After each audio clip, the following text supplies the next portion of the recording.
ಎಲ್ಲ ಗೈಸ್ ಎಲ್ಲರಿಗೂ ನಮಸ್ಕಾರ. ನಾನು ನಿಮ್ಮ ಆಲ್ ಇನ್ ಒನ್ ಕನ್ನಡಿಗ ಸುದರ್ಶನ್ ಮಾತಾಡ್ತಾ ಇರೋದು. ಸೊ ಇಷ್ಟು ಜನ ಏನು ನೋಡ್ತಾ ಇದ್ದಾರೆ ಇವರೆಲ್ಲರೂ ದೇವ್ರ ಮಕ್ಕಳು, ಇದು ಅವ್ರು ಮಾತ್ರ ಗೊತ್ತು ಏನು ಅಂತ ಅರ್ಥ.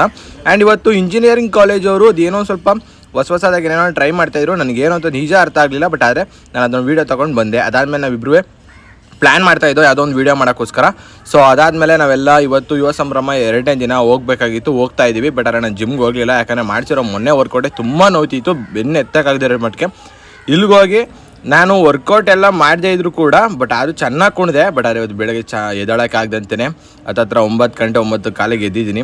ಸೊ ಅದಾದಮೇಲೆ ಅಲ್ಲೆಲ್ಲ ಚೆನ್ನಾಗಿ ಎಂಜಾಯ್ ಮಾಡಿ ಎಲ್ಲರೂ ಕೂಡ ಒಂದು ಹತ್ತತ್ರ 11 ಗಂಟೆ 11 ಕಾಲು ಆಗಿತ್ತು ಆಲ್ರೆಡಿ. ಅಲ್ಲಿಂದ ಫಂಕ್ಷನ್ ಇನ್ನೂ ನಡೀತಾ ಇತ್ತು. ಸೊ ಅಲ್ಲಿಂದ ನಾವೆಲ್ಲ ರೂಮಿಗೆ ಬಂದಮೇಲೆ ನಾನು ಸ್ವಲ್ಪ ಅಡುಗೆ ಎಲ್ಲ ರೆಡಿ ಮಾಡೋಕ್ಕೆ ನಿಂತ್ಕೊಂಡೆ. ನನ್ನ ಫ್ರೆಂಡ್ ತರುಣ್ ಹೆಲ್ಪ್ ಮಾಡ್ದೆ. ಅದಾದಮೇಲೆ ಮಾಡ್ಕೊಂಡು ಎಲ್ಲ ತಿಂದು ಅವ್ರವ್ರ ರೂಮ್ಗೆ ಹೋದ್ರು. ನಾನು ಮಲ್ಕೊಂಡೆ. ಬಾಯ್.